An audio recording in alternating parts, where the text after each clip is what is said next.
আমাদের একজন শ্রোতা সম্প্রতি একটি ইউটিউব চ্যানেল পাঠিয়েছেন, নাম ঢাকাইয়া উর্দু ভিশন। প্রথমবার দেখলে মনে হবে এটা হয়তো পুরান ঢাকার কিছু মানুষের বানানো মজার সব ভিডিওর একটা কালেকশন, কিন্তু একটু গভীরে তাকালেই একটা প্রশ্ন মাথায় আসে। এটা কি শুধুই বিনোদন, নাকি এর আড়ালে একটা ভাষা, একটা গোটা সংস্কৃতিকে টিকিয়ে রাখার একটা অসাধারণ চেষ্টা চলছে? আজ আমরা এই চ্যানেলটা নিয়ে একটু বিস্তারিত আলোচনা করব। বোঝার চেষ্টা করব এই ডিজিটাল যুগে যখন বড় বড় সংস্কৃতি ছোট ছোট সংস্কৃতিগুলোকে প্রায় গিলে ফেলছে, তখন স্মার্টফোনের ক্যামেরা হাতে নিয়ে সাধারণ কিছু মানুষ কিভাবে নিজেদের পরিচয়ের পতাকাটা তুলে ধরছে। চলুন দেখি এই আপাত সাধারণ চ্যানেলের গভীরে আসলে কি লুকিয়ে আছে। আচ্ছা, শুরুতেই যে শব্দটা আমাদের মনোযোগ কাড়ে তা হলো ঢাকাইয়া উর্দু। আমরা সাধারণত যে প্রমিত বা সাহিত্যিক উর্দুর কথা জানি বা শুনি, সেটার সাথে এর খুব একটা মিল নেই। চ্যানেলটি খুব গর্বের সাথে একে একটা মিষ্টি ভাষা বলে পরিচয় দিচ্ছে। এই ভাষার আসল চরিত্রটা ঠিক কি? এটা কি উর্দুরই অন্য কোনো রূপ? এখানেই তো সবচেয়ে মজার ব্যাপারটা। দেখুন, ভাষাতাত্ত্বিক দিক থেকে দেখলে এটা কিন্তু প্রমিত উর্দুর কোনো আঞ্চলিক সংস্করণ নয়, বরং এটা একটা স্বতন্ত্র কথ্য উপভাষা, যা বহু বছর ধরে পুরান ঢাকার একটা নির্দিষ্ট সম্প্রদায়ের মধ্যে গড়ে উঠেছে। এর শব্দভাণ্ডার, বাক্য গঠন আর বিশেষ করে যে বলার সুরটা, তার মধ্যে বাংলা, ফার্সি আর স্থানীয় নানা ভাষার এক অদ্ভুত মেশেল আছে। প্রমিত উর্দুর যে একটা গুরুগম্ভীর মেজাজ, সেটা এখানে নেই। একদমই নেই। এখানে আছে এক ধরনের ঘরোয়া রসিকতা আর একটা অন্যরকম টান। এটা শুধু যোগাযোগের মাধ্যম না, এটা একটা গোটা জীবনযাত্রার প্রতিচ্ছবি। ঠিক। আমি ভিডিওগুলোর কমেন্ট সেকশন দেখছিলাম, সেখানে দেখলাম দর্শকরা নিজেদের মধ্যে এই ভাষাতেই কথা বলছেন। দেখে মনে হচ্ছিল যেন ইন্টারনেটের বুকে পুরান ঢাকার কোনো মহল্লার চায়ের দোকানে আড্ডা বসে গেছে। একটা অদ্ভুত আপন করে নেওয়ার ক্ষমতা আছে। আপনি খুব গুরুত্বপূর্ণ একটা দিক তুলে ধরেছেন। এটা শুধু একটা আঞ্চলিক উপভাষা বা ডায়ালেক্ট নয়, ভাষাতাত্ত্বিকরা একে সোশিওলেক্ট বা সোশিওলেক্ট বলতে বেশি স্বাচ্ছন্দ্য বোধ করবেন। অর্থাৎ এটা শুধু একটা অঞ্চলের ভাষা নয়, একটা নির্দিষ্ট সামাজিক গোষ্ঠীর পরিচয়ের ধারক। এই ভাষাটা ব্যবহার করার মাধ্যমে তারা শুধু নিজেদের মধ্যে কথা বলে না, নিজেদের এক বিশেষ গোষ্ঠীর অংশ হিসেবে পুনঃপ্রতিষ্ঠা করে। আর ঢাকাইয়া উর্দু ভিশন সেই গোষ্ঠীর জন্য একটা ডিজিটাল উঠান তৈরি করে দিয়েছে। চ্যানেলটির অ্যাবাউট সেকশনে একটা ঘোষণা আমার খুব চোখে পড়েছে। ওরা লিখেছে, এই চ্যানেলটি কোনো সাম্প্রদায়িক উদ্দেশ্যে তৈরি নয়, এটি শুধুমাত্র বিনোদনের জন্য, পুরান ঢাকার সংস্কৃতি তুলে ধরার জন্য। এই কথাটা আলাদা করে লিখে দেওয়ার প্রয়োজন হলো কেন বলে আপনার মনে হয়? আমার মনে হয় এটা একটা অত্যন্ত বিচক্ষণ এবং জরুরি একটা পদক্ষেপ। দেখুন, উপমহাদেশে ভাষা আর পরিচয়, বিশেষ করে উর্দু ভাষার সঙ্গে প্রায়শই ধর্মীয় বা রাজনৈতিক পরিচয়কে জুড়ে দেওয়া হয়। নির্মাতারা সম্ভবত এই ঝুঁকিটা সম্পর্কে খুব ভালোভাবে সচেতন। তাই তারা শুরুতেই একটা স্পষ্ট সীমারেখা টেনে দিয়েছেন যে তাদের উদ্দেশ্য কোনো ধর্মীয় বা গোষ্ঠীগত বিভেদ তৈরি করা নয়, বরং একটা সাংস্কৃতিক ঐতিহ্যকে উদযাপন করা। কিন্তু নির্মাতারা যতই বলুন, একটা নির্দিষ্ট ভাষাকেন্দ্রিক চ্যানেল কি স্বাভাবিকভাবেই একটা ইনগ্রুপ আর আউটগ্রুপ তৈরি করে না? যারা এই ভাষা বোঝেন তারা আপন বোধ করবেন, আর যারা বোঝেন না তারা হয়তো কিছুটা বিচ্ছিন্ন বোধ করতে পারেন। এই দেয়ালটা তারা ভাঙছে কিভাবে? চমৎকার একটা প্রশ্ন। আর এখানে চ্যানেলটির কন্টেন্ট স্ট্র্যাটেজির বুদ্ধিমত্তা। ওরা কিন্তু ভাষাকে কোনো নিরস লেকচার হিসেবে তুলে ধরছে না, ওরা ভাষাকে ব্যবহার করছে খুব সর্বজনীন কিছু অনুভূতির বাহন হিসেবে, যেমন ধরুন বন্ধুত্ব বা খাবার নিয়ে তর্ক, দৈনন্দিন জীবনের ছোট ছোট হাস্যকর মুহূর্ত, এসব। হ্যাঁ, আমি একটা স্কেচ দেখছিলাম যেখানে দুই বন্ধু মিলে কাচ্চি খাবে নাকি মোরগ পোলাও, তা নিয়ে তুমুল ঝগড়া করছে। ঠিক। তাদের ঝগড়ার ভাষাটা ঢাকাইয়া উর্দু, কিন্তু খাবারের প্রতি এই ভালোবাসা বা বন্ধুদের মধ্যে এই খুনসুটি, এটা তো সর্বজনীন। এক্স্যাক্টলি। ভাষাটা এখানে একটা মাধ্যম মাত্র, মূল বিষয়বস্তুটা কিন্তু সবার জন্য। ফলে যে ব্যক্তি হয়তো ভাষাটা এক বর্ণও বোঝেন না, তিনিও কিন্তু ওই রসবোধের সাথে নিজেকে কানেক্ট করতে পারছেন। তার মানে বিনোদনের মোড়কটা এখানে একটা সেতুর মতো কাজ করছে। একদম।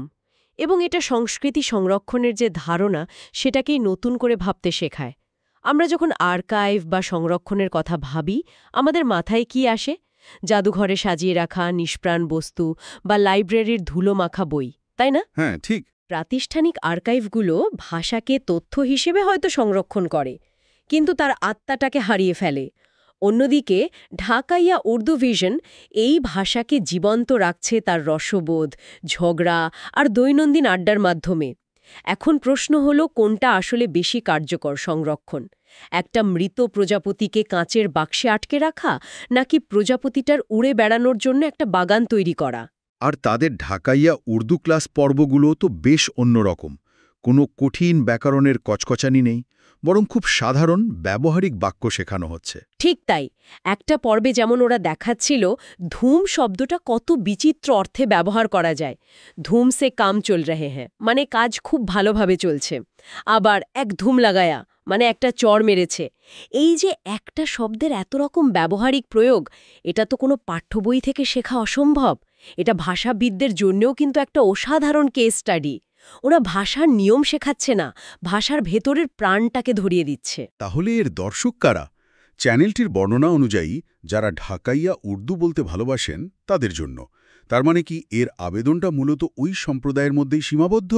প্রাথমিকভাবে হ্যাঁ।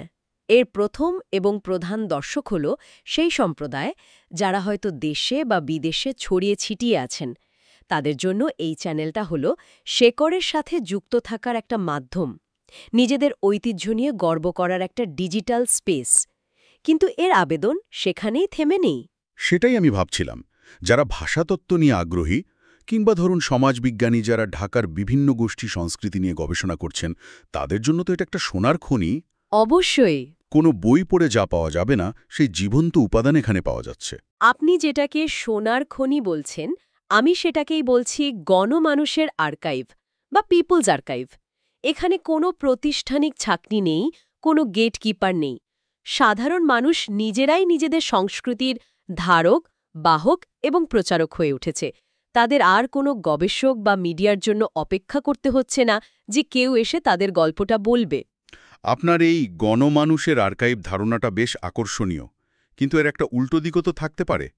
প্রাতিষ্ঠানিক আর্কাইভের একটা মান নিয়ন্ত্রণের ব্যাপার থাকে, এখানে তো সেটা নেই। ভুল তথ্য বা একটা সংস্কৃতির বিকৃত চিত্র পরিবেশিত হওয়ার ঝুঁকি কি থাকে না? মানে যে কেউ যা খুশি তাই ঢাকাইয়া সংস্কৃতি বলে চালিয়ে দিতে পারে? এটা একটা অত্যন্ত বৈধ উদ্বেগ। অবশ্যই ঝুঁকি থাকে। যেহেতু কোনো সম্পাদনা পরিষদ বা একাডেমিক রিভিউয়ের ব্যবস্থা নেই, তাই উপস্থাপিত কন্টেন্টের যথার্থতা নিয়ে প্রশ্ন উঠতেই পারে। কিন্তু এর একটা স্বতঃস্ফূর্ত সমাধানও আছে। এই ধরনের ডিজিটাল কমিউনিটিতে দর্শক বা শ্রোতারাই কিন্তু সবচেয়ে বড় সমালোচক এবং ফ্যাক্ট চেকার। আচ্ছা। কমেন্ট সেকশনেই সেই সম্প্রদায়ের মানুষরা প্রতিবাদ করছে। এটা এক ধরনের সেলফ কারেক্টিং বা স্ব-সংশোধনকারী ব্যবস্থা। প্রাতিষ্ঠানিক বিশুদ্ধতার চেয়ে এখানে জীবন্ত প্রামাণিকতা বা অথেন্টিসিটিকেই বেশি গুরুত্ব দেওয়া হয়। এবং এই প্রক্রিয়ায় তারা ভাষার মর্যাদাকেও কিন্তু তুলে ধরছে। অনেক সময় বিভিন্ন উপভাষাকে অশুদ্ধ বা গ্রাম্য বলে একটা তাচ্ছিল্যের চোখে দেখা হয়, কিন্তু এই চ্যানেলটি ঢাকাইয়া উর্দুকে একটা গর্বের বিষয় হিসেবে প্রতিষ্ঠা করছে। এটা সম্ভবত তাদের সবচেয়ে বড় অবদান। তারাই বার্তাটা দিচ্ছে যে ভাষার কোনো উঁচু নিচু জাত নেই। প্রমিত ভাষার যেমন একটা আনুষ্ঠানিক মূল্য আছে, তেমনি একটি কথ্য উপভাষার সামাজিক এবং সাংস্কৃতিক মূল্য কোনো অংশে কম নয়। প্রতিটি উপভাষাই তার নিজস্ব প্রেক্ষাপটে সম্পূর্ণ এবং সমানভাবে বৈধ। তাহলে এই পুরো আলোচনা থেকে আমরা কি শিখলাম? একটা ইউটিউব চ্যানেল যা দেখে প্রথমে মনে হতে পারে নিছক কিছু মজার ভিডিওর সমাহার, তা আসলে ডিজিটাল যুগে তৃণমূল পর্যায় থেকে সংস্কৃতি আর পরিচয়কে বাঁচিয়ে রাখার একটা শক্তিশালী হাতিয়ার। আমার মনে হয় মূল শিক্ষাটা হলো প্রযুক্তি সাধারণ মানুষের হাতে নিজেদের গল্প বলার ক্ষমতা তুলে দিয়েছে।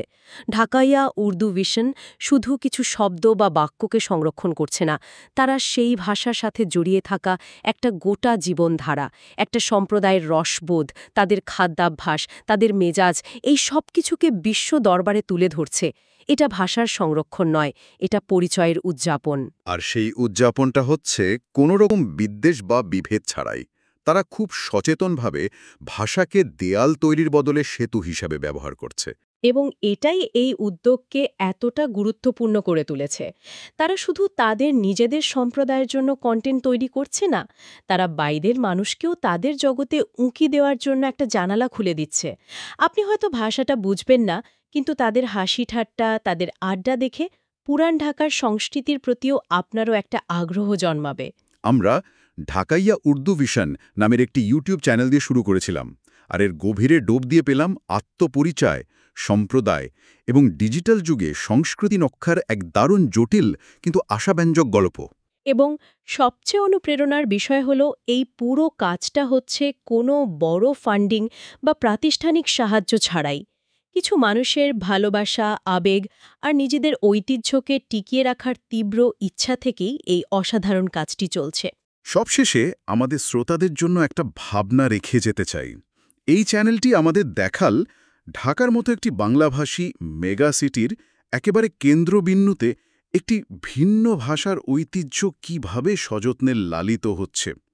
এটা দেখলে একটা প্রশ্ন কিন্তু মাথায় আসে, আমাদের নিজেদের পাড়া বা মহল্লার অলিতে গলিতে এমন আরও কত ভাষা, কত রীতিনীতি, কত গল্প নীরবে হারিয়ে যাচ্ছে যা আমরা হয়তো খেয়ালই করছি না।